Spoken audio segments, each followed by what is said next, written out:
More than a dozen people killed, including 4 children, during the second largest aerial attack on Ukraine.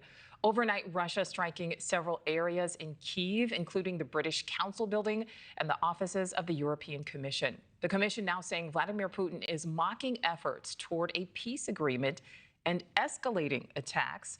The Commission's president saying they are taking action against Russia. We will come forward soon with our 19th package of hard-biting sanctions.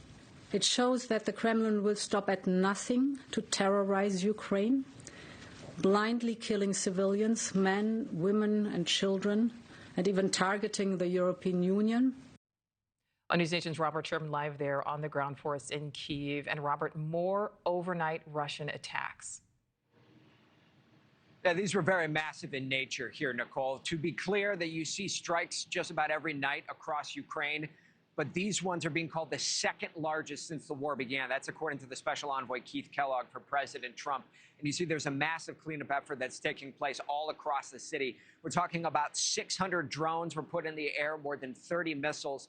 The death toll number just went up here overnight to 19, according to local officials on the ground. For people who were close by here when all this happened, they say it just rattled blocks at a time.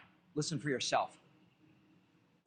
Big bangs in the distance, machine gun fire, and the sound of Shahed drones that sound like lawnmowers flying over. My window completely came through.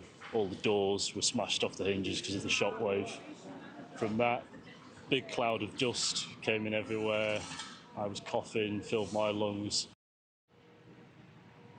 Now, you mentioned the European Union building. That's actually just around the corner from us here. Behind us is that British Council building. Seeing damage at both of those sites has the potential for diplomatic consequences here, Nichole, because you've already heard from the European Union, who said that under no circumstance should diplomatic missions ever be targets of attacks. The British Prime Minister is accusing Russia of sabotaging these negotiations. Both the EU and the British have summoned the Russian ambassadors in their respective countries as a result of all of this.